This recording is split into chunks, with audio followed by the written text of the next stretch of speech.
Hello and welcome to the Woman Being Podcast. We are here today to talk to you about the social dilemma. Welcome to the Woman Being Podcast community, where we explore thoughts and opinions and have the freedom to change our minds. Without expectation or judgment, we will hold a safe space and support each other as we navigate together in the form of feminine. Alrighty, folks, I'm here today with the lovely Kellyanne and Kelly, and I'm Emma. We are here to talk to you about the social dilemma. We're excited about it. I'm excited. Are you guys excited? So excited. I'm not really that excited. Oh, you're excited. I can feel it. We can feel the energy coming from the audience. Yes, from you lovely people that we're imagining are there, and it's not just a wall and some cameras looking at us. It's too much excitement. I'm overwhelmed. overwhelmed. It's hard to contain yourself. So overwhelmed. So, the social dilemma. If you don't know, this is a Netflix movie. Well, I don't know if it's a Netflix movie specifically, but it's a movie. It is. on I think Netflix. it is. It's Okay. by Netflix, yeah.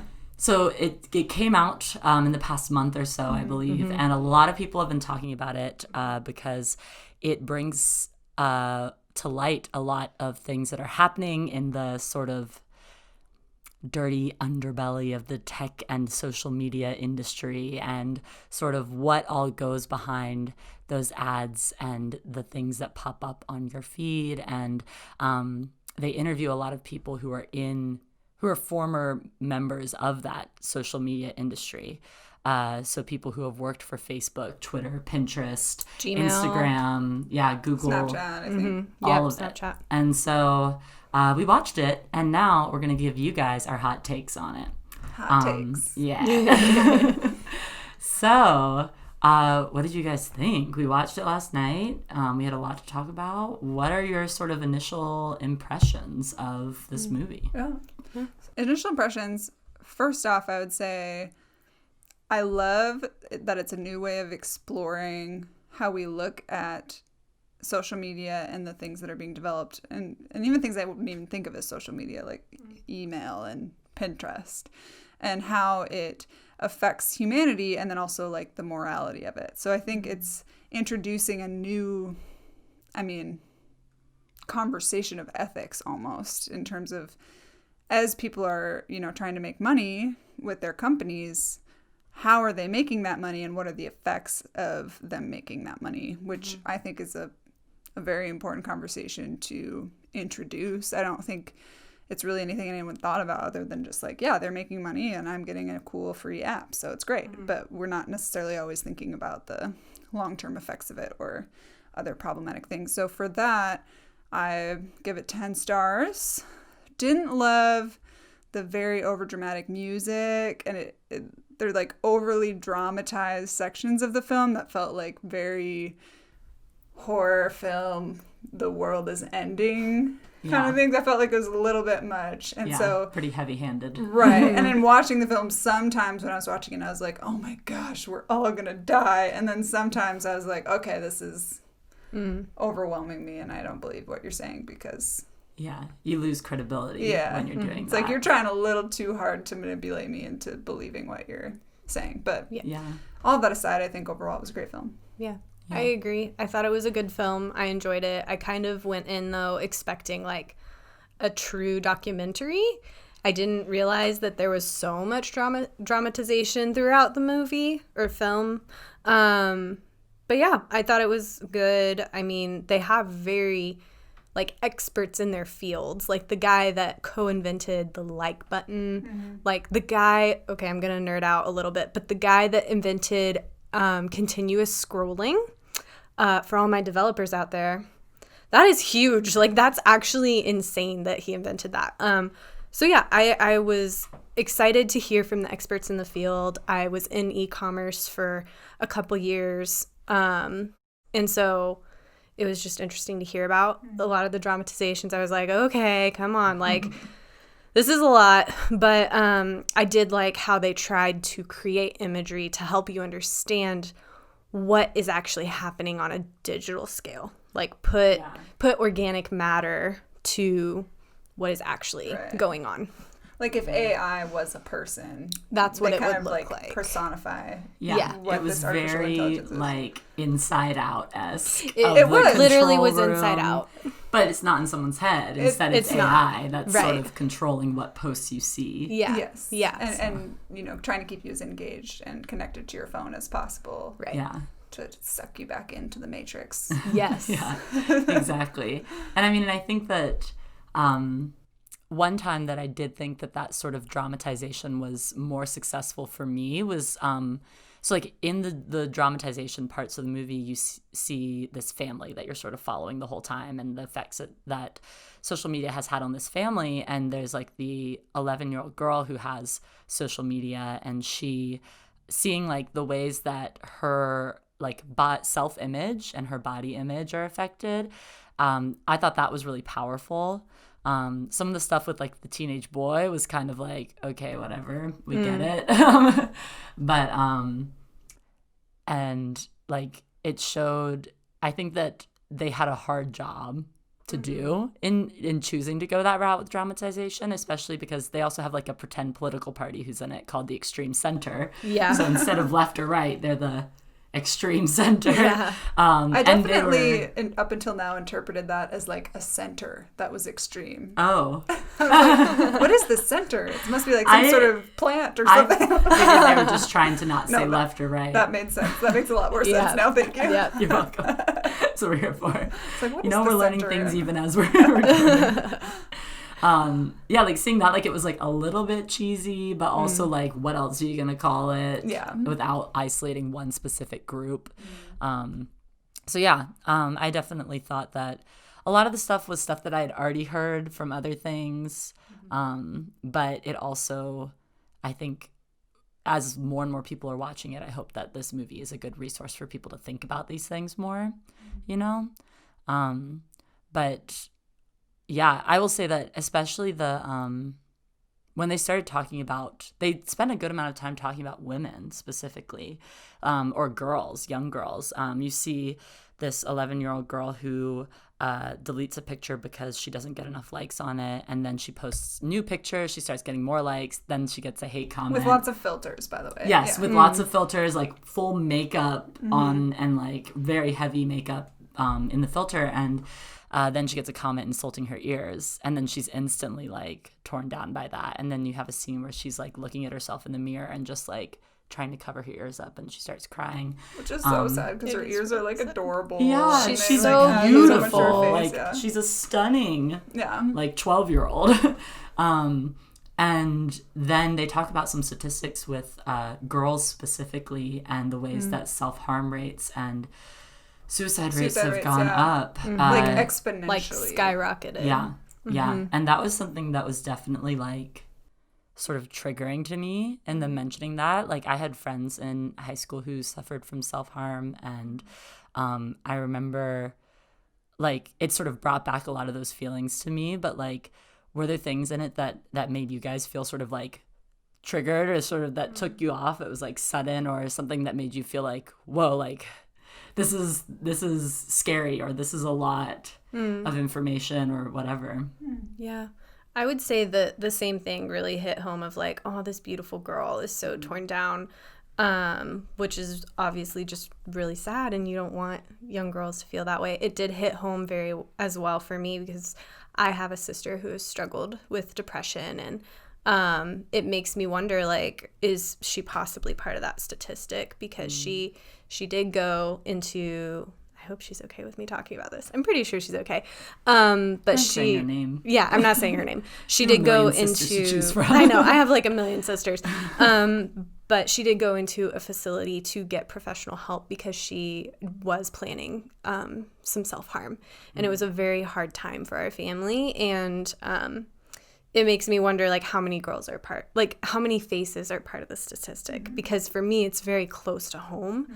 But a lot of the functionality side that they were exploring, I was familiar with already because I've been in e-commerce. I mean, I worked very closely with marketing, and I was the one leading the charge with sales goals and all that. And so I'm not unfamiliar with it. I more had the tip of the iceberg, and they kind of revealed the whole iceberg is how I would put it. But yeah, it was a lot of very interesting, very thought-provoking things. There was that, I don't remember his name. There's this one guy with glasses and dreadlocks on in the documentary. You'll know. Yeah. And it was very interesting to hear from him because he had kind of a different perspective, like these executives that have been inventing and pushing for all these goals of development and monetization. They were all like, it's bad. Like, we need to fix it. We need to do all these things. And he kind of stepped back and was like, yeah, it's bad and there are bad things, but also like, how can we kind of land somewhere in the middle is kind of what I picked up from him. And so I kind of appreciated his perspectives. I'm surprised that you interpreted it that way, because he to me seemed kind of on the outskirts of like what things were, but may just have been like what we were thinking about. But you mentioned like e-commerce, and that was kind of what was most triggering to me, is the realization that apps like Facebook, Instagram, etc., to me is an app for me to connect with friends and share my life with my family and people that I care about. But to Instagram, it's an advertisement machine, essentially, and they're making money off of me being on their platform. And so the more they can keep me engaged on their site, the more money they make. And their AI is designed to blast me with images that will keep me scrolling. And which I think like I knew on some level, but what was most, I guess, telling for me or triggering for me is they talked about it in the light that people often approach their phone sort of understanding this and thinking like, I have control over this, but not realizing that there are tens to hundreds of some of the smartest tech experts in the world and a supercomputer fighting against me thinking that I have self-control. And that supercomputer is playing on my weaknesses all the time, every moment. And it's learning and getting better the more that we go. And so for me, it reminded me of like, I would never go into a game of chess against a supercomputer and expect to win.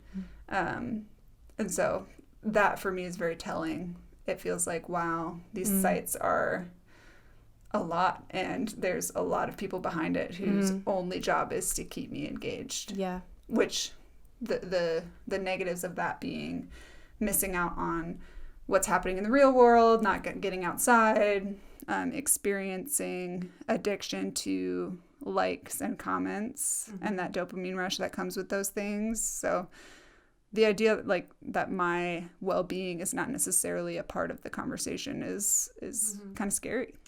Well, and the fact that it's more than social media, it's Wikipedia, it's Gmail, it's all these tools and resources. And the interesting thing about that AI is like it spits back at you what it knows you're interested in, which is so interesting. Like it's learning you before you're learning yourself almost. I think they mentioned Wikipedia doesn't do that. Oh, it was so sorry. Not Wikipedia, Google. Yeah. Yes. So sorry. No, you're good. Yeah, Wikipedia is like the one that doesn't. Well, it's straight up. I don't think Wikipedia like guesses what you're going to type or anything like that. So like, it's just, I could be wrong. I don't search on Wikipedia very often. But well, the analogy that was used, and I think it's actually a really good analogy, is that social media is akin to if Wikipedia reworded their articles based on what they thought you wanted to hear. Yeah. So if one person Googled Abraham Lincoln, they might hear one story, and then if I Wikipedia'd Abraham Lincoln, I might hear like a different cited story. Yeah. And the idea that history and current events are manipulated in that way on our social media, it would be bizarre to us in the context of something like Wikipedia. Yeah. Yeah, for sure. And I mean, and that's the thing that's not sort of, but it's definitely concerning in what they talk about is that when you Google search something, it's trying to guess what you're going to say, right? And it's going to guess what you're going to say based off of where you are, based off of what data they've collected about you, based off of sort of this profile that they have on you. And so me Googling something versus somebody who has like radically different political views than me Googling something, we could start typing the same exact thing and get totally different suggestions. And so like that causes so much like division because we're seeing two different things, right? Like I'm seeing, I don't even know of an example. Like if I type in, oh gosh, we get political. How to find hair products is the suggestion. And somebody else does how to find and like, you know. Sustainable hair products. Or guns versus... or, you know, like. Yeah. Anything. That's way better than what I was going to say. Yeah. It's going to be very politically charged. So that was much more neutral. Yeah. But it's like, so then you can't build understanding between people because you're not reading any of the same things. You're not looking at any of the same things. You don't even necessarily have the same info. Well, and here's the scary part to me is that you could be on your social media or even on Google and read through multiple articles, and in your mind you fact-checked what you like were reading through. Somebody else has Googled the same thing and read completely different articles and fact-checked these completely different articles.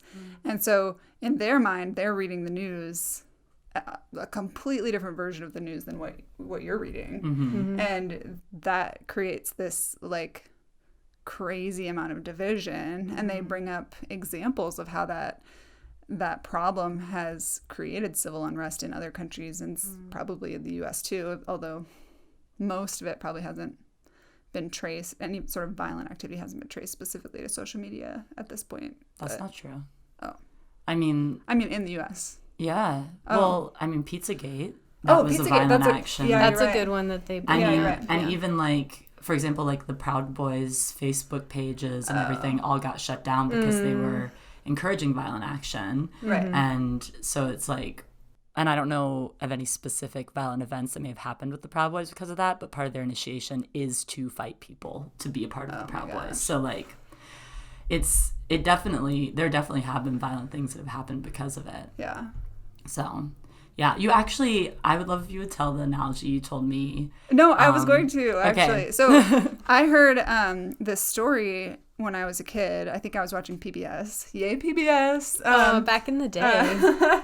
And the story is about like a rich ruler who comes into the city and the town comes to the streets to welcome him. And the funny thing is that he's wearing a hat and one side of the hat is red and the other side is blue. So it's a two-sided hat. And he rides through the streets on his horse and people are like, yeah, he's here. And he goes into his castle or whatever. I don't remember the story. But the point that the story is trying to bring out is after the fact, people start to mingle again and talk about this event that happened. And they start to notice that, oh my gosh, you're saying his hat was blue, but I was there and it was definitely red. And the other person's like, no, I was there and it was definitely blue. And before you know it, this whole town or city has created has a dichotomy or a division about this one small fact that both sides are actually correct. Yeah. But because of the hat, nobody has the full picture of what really happened. And I think that is so prevalent in our news today and how it's being delivered to us via social media is that like I'm seeing the blue side of the hat and you're seeing the red side of the hat and both of us look at the other and go, you're crazy. But we need to see the whole hat to really understand the issue fully. Yeah. That analogy was really like, I feel like it puts it into such good words because it's like it all comes down to, in that situation, like what side of the street are you on? Yeah. So, that lays it out really well. Yeah.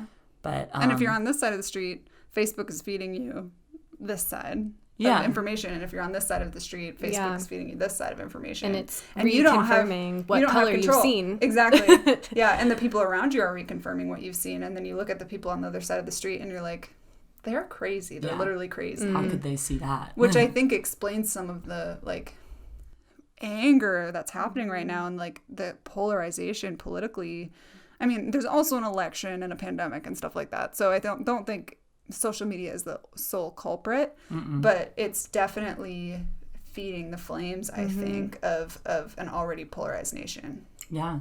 I mean, and they say that in the documentary too. They have a quote that says that it's the technology is not like, oh, what is it? I should just read it. Oh, it's not that technology is an existential threat. It's that technology is bringing out the worst in humanity, which is then the existential threat. Yeah. So like these things have already existed. Media being warped and corrupt politicians and social unrest and disagreement about the way a government should be run or about the way people should live their lives. Those things have existed forever. Yeah.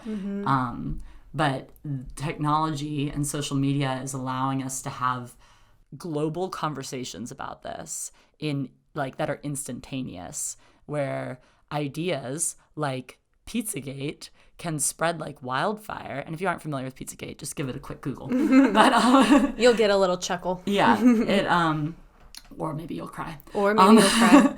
But those types of ideas that would be very fringe and be isolated to the crazy guy down the street in your little town where everyone's a farmer and you don't have like electricity doesn't exist, basically, like from that to being something where people can actually connect across a nation, across the world, and spread these ideas. And then also once these ideas get followings, they seem even more credible. Yeah. Like flat earthers. Well, and the crazy part is that the AI's design is to get clicks. And so one of the points that is brought up in the documentary is that the AI doesn't necessarily have any ability to discern between truth and falsity other than what's clicked on. Yeah. And so I feel like even more so, the more inflammatory, crazy ideas are gaining more attention because it's selling more ads, really. Yeah. Well, they say that fake news gets 6 times more interaction than truthful news. Absolutely. And so, like, that statistic was one that I hadn't necessarily heard. Like, I knew just practically that fake news is, like, rampant. But to hear that actual hard statistic, I was like, shoot, like, this is... It would be so easy to get sucked into that. And it is so financially reasonable for these social media companies to promote fake news because that's getting clicks, like you said. And the AI that is looking at it is saying, oh, this is getting clicks. It's not making a judgment on whether this is good or bad necessarily. It's just saying, oh, this is getting clicks, therefore I will promote it to more people Yeah. that are likely to click on it. And then before you know it, you have a huge sect of social media that believes the earth is flat. Yeah. Its job is literally to get people to engage with more of that content, to make that ad, that post, whatever, more successful. Yeah. One thing that I love that they brought up in it was an example of this happening in Myanmar,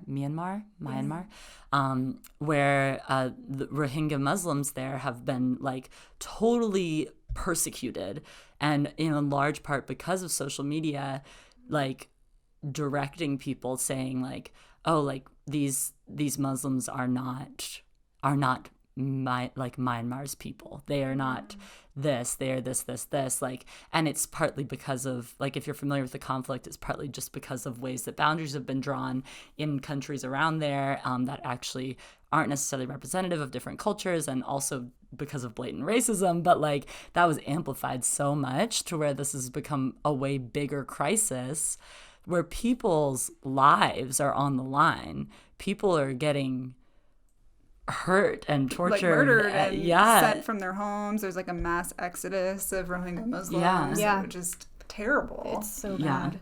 But it's crazy because we haven't, or at least I haven't heard of this. This documentary was the first time I heard of it. Yeah, I mean, I think that is pretty fringe news. Like, it's not on the forefront of the American news cycle. Right. But if you do some digging, then you can learn about it. And I think I know a lot about it because I did a project on Myanmar in high school. And so, yeah, but like that's another thing is like you don't get a lot of news about things that are happening in places where it's like deemed irrelevant to you. And I think that that's an issue of the news in general, but like also probably feed it into even more with the social media news that we get. So yeah. It's wild. It is wild. And I mean, I think just on top of the current world situation in general, like we have a pandemic, there are actually a lot of news events that are kind of being passed by. Like Hurricane Laura, for example, did a lot more damage than Katrina, and most people have barely heard about it. Yeah. Like there was a huge tornado that tore through Iowa and destroyed like hundreds of thousands of acres, and most people who aren't from Iowa haven't even heard about it. Yeah. But also, I would like to point out how when it comes to global disasters, political views, whatever your news outlet that you follow, or if you follow multiples, which I would encourage, and social media, it's literally keeping you in your bubble of your perspective. Like, unless you're actually getting out there and engaging with people that might not have the same views as you or see things from a different perspective, you could potentially be staying in a bubble of your same opinions without even knowing about it. Like, you have become a product that generates income for tech companies, and they want to keep you that way. And so it's very interesting, and it messes with your brain. Yeah. So, all in for deleting our social media. You guys ready? Oh, I don't know. It's hard. I mean, like, well, first of all, I'm just going to point out the elephant in the room. Our podcast right here, like, depends on social media to propagate. So Yeah. I feel like a dependence on it in that way.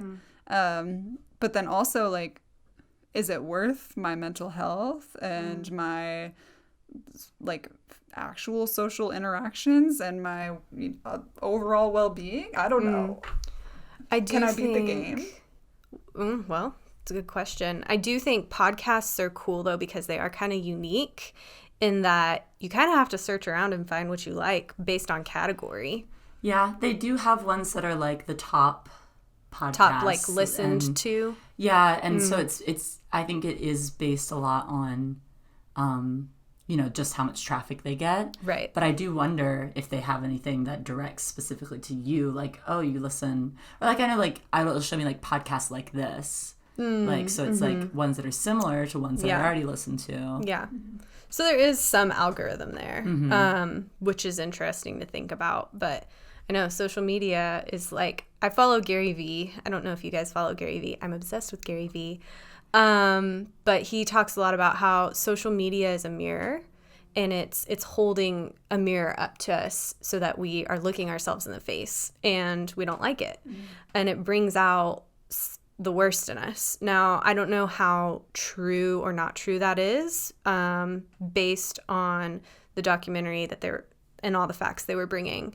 I did remember, though, the girl with the ears in the documentary reminded me of a thing that happened to me in youth group one time.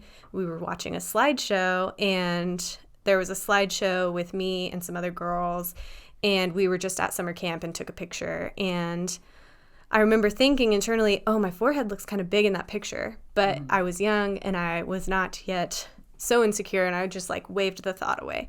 But then a boy in the youth group yelled out, "Gosh, Kelly, your forehead is so big." And I remember, like, yeah, it ingrained that in me. And so those things still happen. Social media makes it happen more. Yes. And it can tear you down potentially more. Yeah. But I do think part of it is it's reveals. It's not fully just social media being a monster. I think it's showing what humanity needs to grow in. Yeah. Well, I think that's one of my criticisms about the message of the film. I don't think it's giving us. I think it's making social media and tech companies to look pretty bad, and that, like, as if this is the most prevalent problem in our culture today. And I think it ignores that there are actually other very real issues that aren't necessarily social media related that are causing the destruction of society as it is. I don't think social media is like the sole offender. So, Well, yeah, I don't think that I mean, it's a documentary about social media. So Totally. I think that it's like, yes, social media is not the sole thing that is causing harm in the world. well, but just in terms of like, violence and civil unrest, like that person who murdered several people in that church, and I'm blanking on all of the names. He was on like a more fringe, reclusive website. In Charleston? Yes, Charleston. That wasn't like social media's fault. That was like a fringe website for extremist. Mm-hmm. But like, how did it get Aryanists. there? Yeah. Well, I mean, like somebody put it there.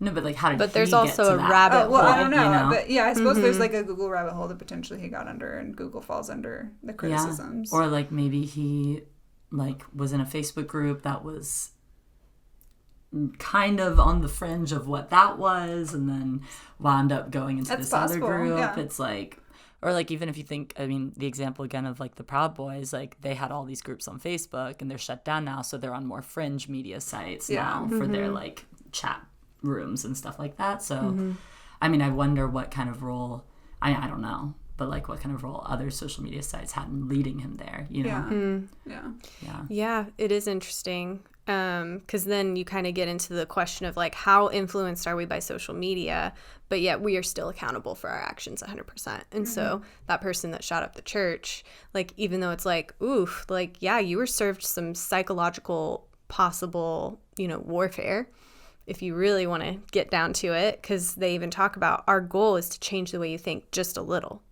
Like, just a It's little. like it's a slow decline. It's a slow decline. But at this end of the day, it's like you still chose to take a gun and shoot up a church, and you still need to pay for that crime. Yeah. Like, Well, and that just reiterates Emma's point earlier. It's like the social media itself is not the existential threat. Like the people who are influenced by the social media and make choices are the existential threat. I mean, if you think about the example of the Nazi commander who was tried during the Nuremberg trials after the end of World War II, he argued the case that, well, this was the culture I grew up in. So to me, this isn't bad. I'm innocent because I'm a product of my culture of growing up in Nazism. And that was deemed not a viable reason to have been a hand in murdering so many people.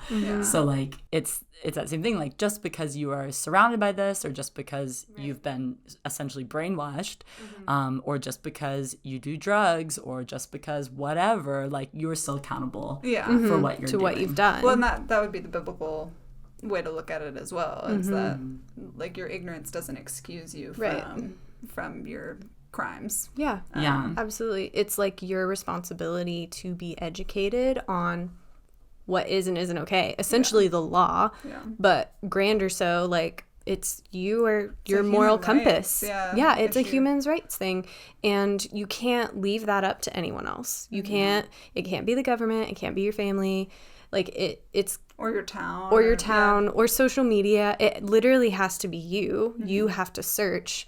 And it's uncomfortable and it's not fun. And even for myself, I've been going through a massive unlearning with the way I was raised. But now that I'm a grown-ass woman and 26, that's my privilege. It is my privilege to rediscover what I actually think and believe and question. And if you're not going on that journey, that's a bummer. I think in conclusion, though, to your original question is, I'll bring it back to the chess analogy, is that when I open up my apps, when I read Instagram in the morning when I wake up, or when I'm bored or sad and just like resort to Facebook or whatever, I have to understand that I'm playing a game of chess that I cannot win. Or if I do win, it's by like a luck thing, because I'm not smarter than a supercomputer and 20 of the smartest developers in the world. I'm just not. And so it's kind of like if you were to go gamble in a casino, there are people who become addicted because they fall under the illusion that they can win and that they have control over the situation. But if you go to a casino for fun, knowing that you'll probably come back with nothing. I don't necessarily see it in the same light. And so I think in the future, moving forward, I want to approach social media in that way, knowing that like this is for fun. This is the money I have allocated to spend here, or the, you know, time I have allocated to spend here. And when it's done, it's done. Yeah, absolutely. So have you guys started implementing things like that since watching the movie? Like, do you feel like you've already felt like a push to change things after the movie? / have you been noticing more and more the ways that you are being manipulated on social media since watching it? Yeah, I mean, I would say that that's more at the forefront of my brain. Being someone who has fought very hard for their mental health and well-being, I put blockers in place a while ago. Like, I do not get notifications. Like, if I get a notification, it is my reminder to give energy to what brings me life every day. And my period tracking app and That tracked. a text message or a phone call. Those are the only notifications I get. I don't see how many emails I have in my inbox, like, until I go check. Something I am wanting to start doing again is something that I did maybe like a year ago now, and I just got out of the habit. But I called it No Phone Saturday. And so literally I would leave my phone on my side table and I would not touch it all day. And me and James would read books together, go for walks, read books again. Read more books. I mean, Read more books. Play video games. Make dinner. Yeah. Like, go to the store. Like, do things together. And that's something I just fell out of the habit of that I'll probably start reinstating. But yeah, I am aware now of like, oh, like, am I following this person because I want to see their information and their updates, or am I secretly annoyed every time I see it? And it was just an algorithm that told me I should follow them. Anyone that knows me, I hate Facebook so much. I hate it, and I just keep it around because I have like some classes that I've done on Facebook, which is something that's great that Facebook does, is you can take classes, and I just want to keep that content and have access to it. But other than that, I'm like, if you know me, like, Facebook is not the place to talk to me or get a hold of me. My birthday was a week ago. I have no idea who wished me a happy birthday. I don't know. I don't care. Like, text me if you want to talk to me. So my vice, I guess, would be more like Instagram. So, but maybe it's like, okay, now I'm going to give myself 1 hour a day and I'm going to do a timer. That was a long answer. No, that's good. I didn't even think about this way, but most mornings, actually, when I wake up, my first reaction is to pick up my phone and scroll through Instagram, check my emails, and I usually spend like a good 15 minutes to a half hour, like, just laying in bed. Oh, same. In my mind, like, that's helping me wake up. But after watching this documentary, I'm like, is it helping me wake up, or am I in a game of chess against actually getting out of bed? And oftentimes, more than not, I stay in bed longer than I want to. Yeah. Because I'm just like, and I'm thinking like, oh, I just don't want to get up, but maybe it's because I'm being manipulated to scroll more. I don't know. Totally. So that's kind of freaky. So I think moving forward, I might actually choose to set my phone in a different part of the room before I go to bed, and get up and turn it off when my alarm goes off in the morning, and then get ready. Yeah. Yeah, that was something that I noticed in myself a couple years ago. Is like, you're waking up, what's the first thing you're doing? To me, that reflects the way your entire day is going to go, you know? So, like, if the first thing I do is pull up Instagram and start scrolling through it, then my day is controlled by Instagram. Whereas, like, if the first thing I do is I wake up and I'm, like, thankful for the day, and I spend time, like, taking care of myself and getting ready and, like, doing these things that are much more positive, then my mindset throughout the day is so much better. But I'm really thankful because similar to you, like, I put a lot of boundaries up already with a lot of my social media, especially because I was a missionary for a year and didn't have access to internet a lot of the time, and so I couldn't use social media. That broke a lot of those, like, addictions that I already had. Like, I had, like, a forced purge. So, yeah, I think for me, the biggest thing that I'm taking away from it now is definitely noticing, like, if I see an ad or something like that, like, I'm like just taking note of the fact that they are directing that specifically at me. Like, which, like, you already kind of know. Oh my gosh, Instagram is excellent at advertising to me. I click on Oh, so really? many of their ads. I'm like, look at this new thing I found on Instagram, like all the time. It's really bad. It could be because I was in e-commerce, so I know how it works. So I'm just like, yeah, whatever. Like, Yeah. But they're actually good products, But- though. I'm like, it's kind of like online shopping to me. I'm like, cool, this is a great product. I don't know. Yeah, I think part of it that helps me is that I don't shop a lot anymore in general, so that like keeps me from doing it. But I even think about, like, when I'm scrolling through something, like, I intentionally like things that I want to see more of, because I'm like, hey, like, in a way that to me that's sort of just like me working with the algorithm, you know, because I'm saying, hey, like, I like these kinds of pictures, show me more of these, so I'm gonna like this. And that's something that I've thought about for a while, is like, okay, if I'm wanting to see these things, that I'm gonna like them more. And then if I notice that something I want to see isn't showing up in my feed anymore, then I might go to that page and start and like some of their images so that I can see them. But yeah, I think also it's actually setting, like, you can set on your phone to tell you when you've reached a certain amount of screen time. And I don't know if you can do it for specific apps, but I would really love that, because it's like, what does screen time mean, really? You know, like, with screen time, me opening up my notes app and typing down some notes that I had. Or reading a Because book. I don't, there are yeah, positive like if things you're that reading you a can use book on your for, phone, yeah, it's things like that. Or if I'm doing my Spanish practice on my phone, like, that's good. But I would love a way to know, like, okay, I spent this much time on Instagram specifically, or like an alert that comes up. I feel like there's probably apps that do that, but that's something that I would love to look into. yeah, absolutely. There's even this new phone that has been created for parents that want to limit their kids' screen time. And you cannot install any Android or Apple apps on it.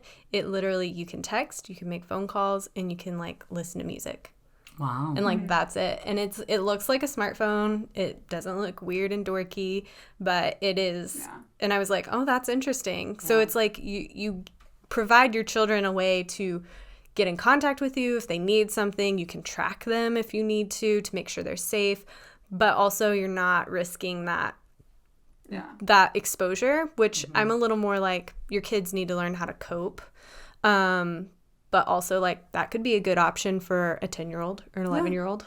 Well, I think there's also apps that you can download onto your phone or device, and it will lock certain apps during certain parts of the day. You can set it. So if I'm like, I don't want to be looking at Instagram before 7 p.m. or something like that, I can actually lock Instagram and not be able to open it for that period of time. So there are other things that you can do if you, like, really don't have the self-control. Yeah. And I think that those things are good tools too for developing that self-control. Right. You know? So, like, for example, I think a lot of people have expressed, like, oh, if I see a notification on my phone, like, I have to click on it. Like, I just hate seeing that there's a little red circle with a really? I do too. And I let it hang out, man. Yeah, I do too. I'm like, chill. And Even or like people, system updates, it drives me nuts. I can't Really? like it. I've I'm gone pretty like sure I have a weeks system without update doing that- system updates. it's just been sitting there.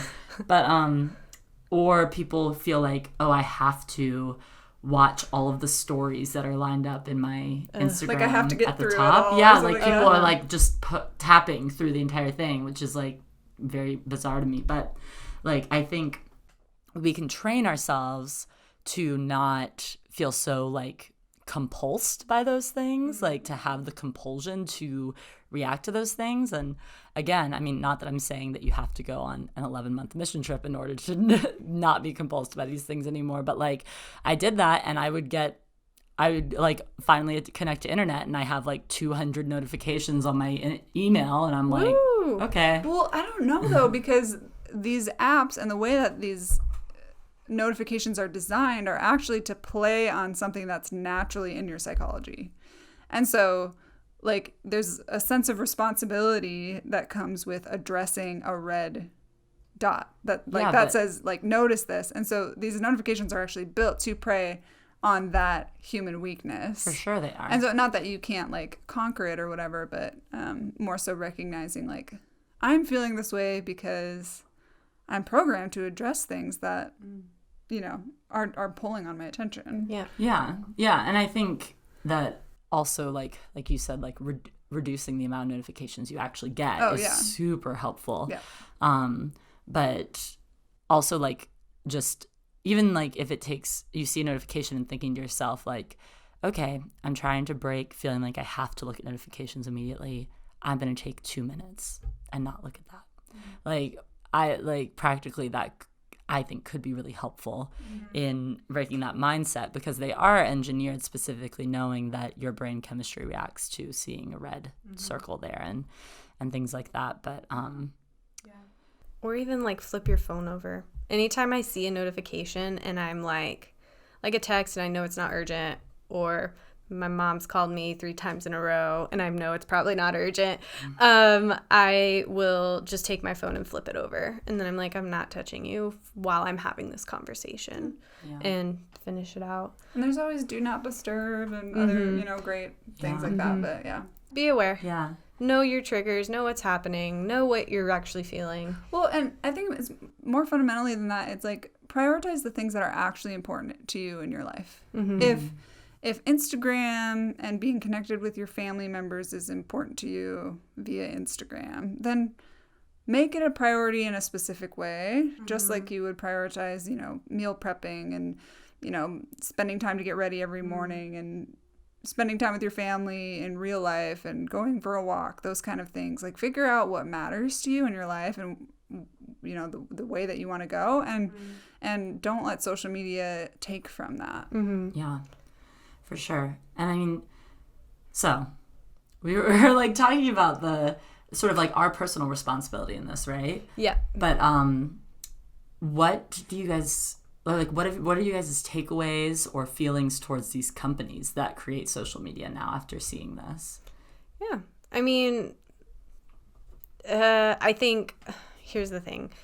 Even though I'm like, I think intention and effect is very different, are two very different things. I think they intended to make something incredible, but anytime you make something, you actually have to cover the cost. And nothing's actually free. It costs money to create anything and everything. And yeah, they had to fund their company. And I think they had to figure out how to do that. And I think most companies did not fully understand where they were going. Like, they were just like, okay, we've created a way for people to connect. That's amazing. Now we got to pay the bills. And so I do think that they are responsible and they need to adjust the way their AI works.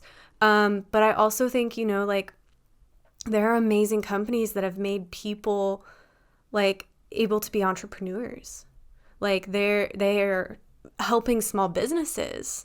Like, there are good things that come from this. You just have to be aware. I think it's very pro education. You've got to be educated, know how you work, know how the technology works. Is there a way to do it better? Probably. I will be personally, they had a lot of authors on the documentary. I want to read some of the books that they've written. I don't think it's all good and I don't think it's all bad. I think it's kind of in the middle. Yeah, I think the creator of the like button said it really well, is that when he created it, he was just trying to spread more love and encouragement in the world. What he didn't realize is that there's a B side to that, the negative effect being that this dopamine release that we get from our likes is more dopamine than humans were accustomed to receiving. And so it's created an addiction to having that sort of affirmation on a regular basis from our friends and family and followers. So I don't necessarily look at the problem as is and see any sort of evil intent or, you know, malicious decision making on the part of these companies, but I think that it's their responsibility to consider the ethics of it, of what they've created, and to monitor that and to care about the well-being of their customers. I think there are plenty of brands that care about the well-being of their customers and sell products. And I think that these social media sites have that same responsibility. Yeah, for sure. I mean, I think, yeah, you can't, in my mind, like, we are in a individualistic, success-oriented, capitalist society, and that's what it is. Like, you make money. That is the goal. Yeah. That is success. That is hugest. That is the biggest driving force in our nation, really. And I can't hold that necessarily against these companies, you know? But I think that, like you guys are saying, like, even if the intent was good in creating these things, they are still accountable for the things that they've created and what they've become. And I think that there's a lot going on right now that's sort of a slippery slope with Facebook trying to be responsible in the way that they are delivering news during a very polarized election, with trying to make sure that people are not interfering with an election, and also trying to understand how to even discern whether a post is good or bad. Well, and trying not to spread false information too, especially in relation to the pandemic. Yeah. And they've gotten a lot of flack for censoring content. Yes. And So it's like, on the one hand, like, this is a free place to speak, but also if it's spreading so much false information, then isn't it their responsibility to prevent that from happening? Right. And I think that is a really tricky balance. And I think that, honestly, I think that we are seeing social media companies kind of fail over and over again at self-regulation, to where it seems to me like there needs to be outside regulation, whether that's the government or some sort of third-party company that their job is to regulate these social media Well, kind of like companies. The Center for Humane, I have it written down, Center for Humane Technology. Yeah. Who does not have an Instagram, in case you're wondering. We looked. It makes sense. It does. We're kind of disappointed anyways. But I think that those things could be really great. But then I also think, well, we also don't want to be like a hyper-regulated country where there's suppression of information and access to information, like a lot of more sort of communist or dictatorial or fascist nations that we see examples of. That's the hard part for me is no, Facebook should not be spreading false information. But I also believe firmly in the First Amendment and in the freedom of the press and in the freedom of speech. And so if people's choice is to propagate false information or what I deem as false, then like that's actually their right. It's a fundamental right for them to believe what they believe. It's a slippery slope. But again, like if we're potentially like polarizing the nation and seducing the masses into like conspiracy leading theories, to mass civil war, right? Like that's also a serious problem that we have to consider. And the idea that the truth wins out is not necessarily even a factor anymore when we talk about social media, because our artificial intelligence that dictates it doesn't have a moral compass or you know a way to examine it and determine truth. It just doesn't exist. So it's hard. It's a hard balance. I don't even know really what the answer is. So aside from individual responsibility to educate yourself and because the thing is, it's like, okay, here's the solution. Everybody stop believing fake news. The end. Like but that's not the reality that we live in. I cannot control what other people are doing. I cannot control what other people are choosing to consume. And they can control what I'm consuming and what I'm doing. That may be misleading or is fake news or whatever. And so, like, it can feel very like Oh gosh, well, Right. just gear up for, total breakdown of society as we know it and absolute division and for everything to fall apart. Well, I mean, in some ways, you watch the film, that's how you feel a little bit. But then I loved towards the end, the weird guy with dreadlocks. He says, Poor guy. I know, we love you. Weird guy with dreadlocks. Thought you were great. I hope you know that. I hope that maybe he would find that endearing. Yes, To be called the weird guy. He said critics are actually optimists because critics see the world as it is or a system as it is and say we need to make this better because it's not working. And so it's actually a belief that something could be made better. And so, I mean, I do think that with proper regulation, very carefully thought through, and possibly a reevaluation of a company's goals and morals with social media are, called for. Yeah. It's just like there's so many different factors that go into it. And also the fact that, I mean, social media is so ingrained into our society now that it's very difficult to not be a part of it, and maybe that sounds silly to someone who isn't involved in social media, but like it's very difficult to feel connected nowadays without having access to that.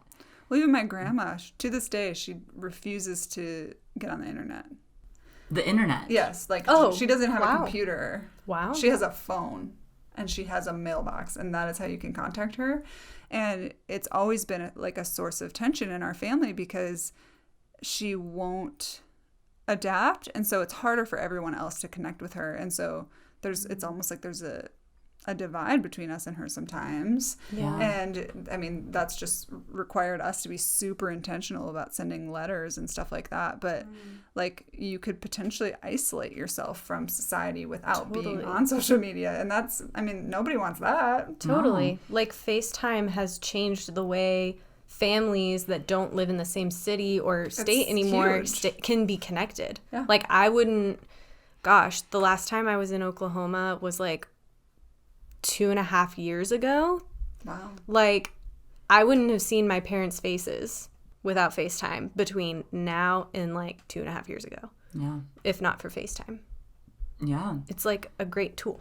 It is. But actually one of the things they say in the movie that I thought was really compelling is that if something is genuinely a tool, then it sits and waits for you to use it, right? It doesn't use you. Yeah, something isn't a tool if it's constantly trying to alert you and draw you into it.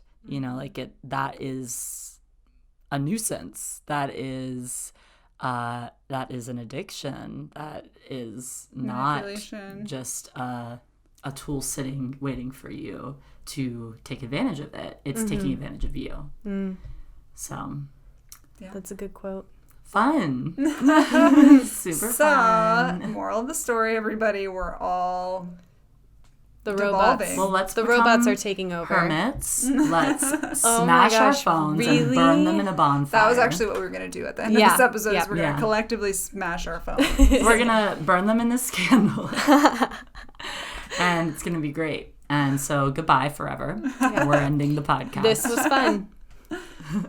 But do you guys have any closing thoughts that are, anything you want to impart to people, or where you're going from here?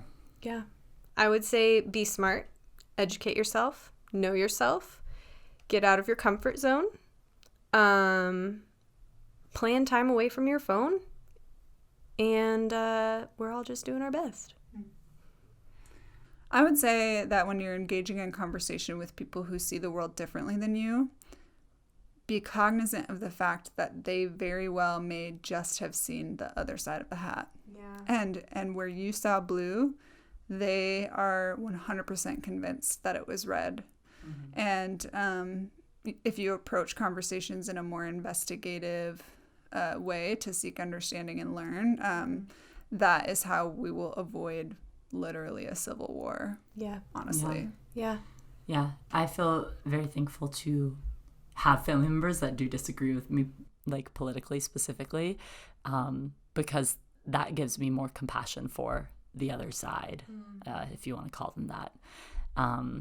And I think that's really important, having voices in your life that are contrary to what you tend to believe or what you lean towards. And then also being aware of having that in your social media. So following people or organizations that you don't necessarily agree with, and hearing that side of the story, because there's no way to get something that is entirely unbiased. But even when you're looking at like news and things like that, knowing where those news companies lean towards is really important. There's resources you can find that talk about what kind of bias these different news outlets have, being aware of what bias your news outlets that you lean towards have, and then also trying to seek information from news outlets that swing the other way. I think that's super important. Yeah, it's a good practice. And I mean, it's not very appealing because it takes more work. Yeah, but It does. And I would say too, diversifying your scope of people that are in your life is not the same as hearing the opinions of Facebook commenters. Like, you actually need like good people in your life who hold the same like central human values as you, but may differ politically or socially, because you're actually not exposing yourself to a different viewpoint if you're just arguing on Facebook, that, or etc. That's just Yes. Fuel to the fire, in my opinion. yeah. Yes, I agree. It's very easy to depersonalize something like that. Yes, just remember there's another human. Yeah. There's another human on the other side of that. Yeah. Well, great. So, Would we suggest watching the documentary? Yeah, yes, I would definitely. yes, I would. I would suggest giving it a watch if you haven't already. I mean, we gave you a bunch of spoilers, but I think it's still interesting to watch, especially if you're hearing us talk about these things and you're like, what? I didn't know any of this. Then definitely go watch the movie. And we'll also have in our description a list of the resources that Kelly Ann mentioned, the books that various authors that were in the movie wrote, so that if you want to go deeper into this topic, you can. And if you want to, go deeper into conversations about the world that we live in and, opening your mind, then follow us at Woman Being Podcast On Instagram. Go to womanbeingcommunity.com and be sure to subscribe to us, because we're going to keep bringing out content that is hopefully thought-provoking, hopefully brings conversations into your life. Like, that's really what we want, is to get you to think about things, because that's honestly what's going to bring betterment to society. That's what's going to bring betterment to us as individuals. So yeah, follow us, give us a rate, give us a review, because Comment, that's super like, helpful. share. Yeah, do all those things, fall into the algorithm, and make sure the algorithm gives you woman being. Help us, help AI, help you. And others. Yeah. So we'll catch you guys next week. Bye. Bye.